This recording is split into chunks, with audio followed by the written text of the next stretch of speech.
कसं काय मंडळी, तर स्वागत आहे तुमच्या सर्वांचं पुन्हा एकदा आपल्या न्यू व्लॉगमध्ये। तर आज छान अशी सुरुवात झालेली आहे। आपण चाललेलो आहेत भीमा कोरेगावला। तो बघू शकता जागोजागी बॅनर लागलेले आहेत। कुठलंच असं चौक नाही किंवा कुठलेच असं हे नाही रस्ते नाहीत की जिथे बाबासाहेबांचे बॅनर्स नाही आहेत। सो येस गाईज, अशा प्रकारे आम्ही निघालोय आता। असं कुठे तर तुम्हाला संध्याकाळी समजलं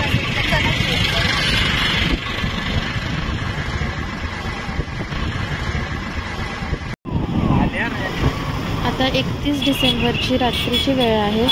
12 वाजायला फक्त 10-15 मिनिटच बाकी होते आणि ही रॅली सुजाता आंबेडकरांची आहे ती पुणे स्टेशनवरून भीमा कोरेगावला निघते डायरेक्ट। सो आम्ही त्याच्यातच जॉईन झालेलो। खूप मस्त भारी रॅली, समजेलच आणि स्तंभापर्यंत आता आपण जाऊन निघालेलोच आहे रॅली। सो चलो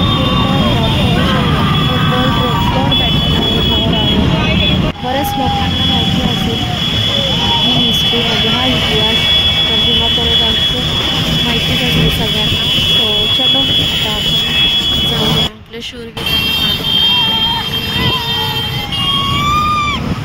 आणि सगळ्यांचं जोश बघू शकतो तुम्ही। थंडी पण एवढी आहे आणि खूप लहान लहान मुलं, लेडीज, सगळे मुलं मुली, एवढी गर्दी बाप लिटरली। भरपूर लोक गावावरून लांबून मुंबईवरून सुद्धा येतात, गाड्या भरून येतात। फुल जाम असताना नगर आहे। पूर्ण एक दिवस बंद केलेलं जातं जे चित्रकूट सांगितलेलं आहे ते 31 डिसेंबरला रात्रीच बंद केलं। अजिबात गाड्या जाऊ शकतच नाही, रॅली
अभिवादनाचा कार्यक्रम संपन्न झालेला आहे। सर्वांना विनंती आहे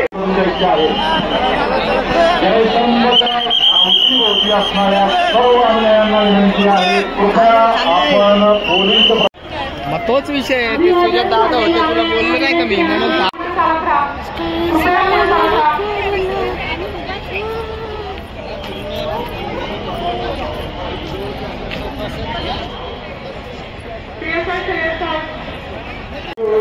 सो बघू शकता तुम्ही खूप गर्दी आहे।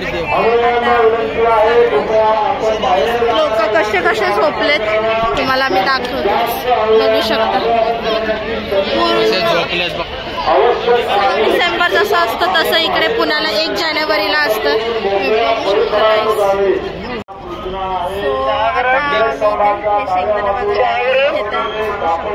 खूप गर्दी आहे।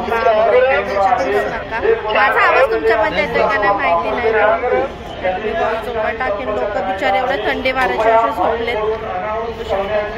माईकवरून अनाउन्स करण्याची विनंती करू नये. इथे सगळे बुक्स वगैरे भेटतात आतमध्ये, बघू शकता तुम्ही. स्टॉल्स आहेत आतमध्ये या साईडला.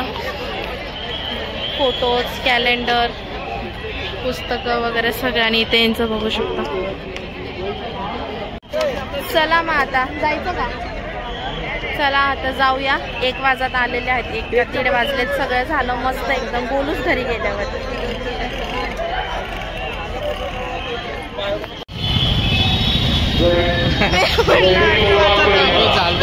जाऊ का नको?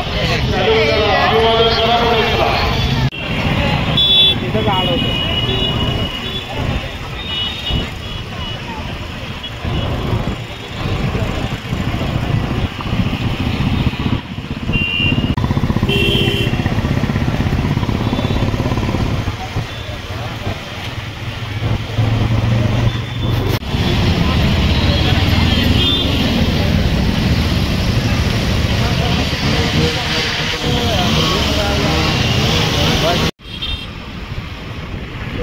तर आता दुसऱ्या दिवशी सकाळी पण बघू शकता. बापरे, खूप ट्रॅफिक होती भीमा कोरेगावला जाणाऱ्या रोडला. भरपूर ट्रॅफिक होती. सो चलो बघत राहा पूर्ण ब्लॉग. आणि ब्लॉग कसा वाटला हे नक्की कमेंट करून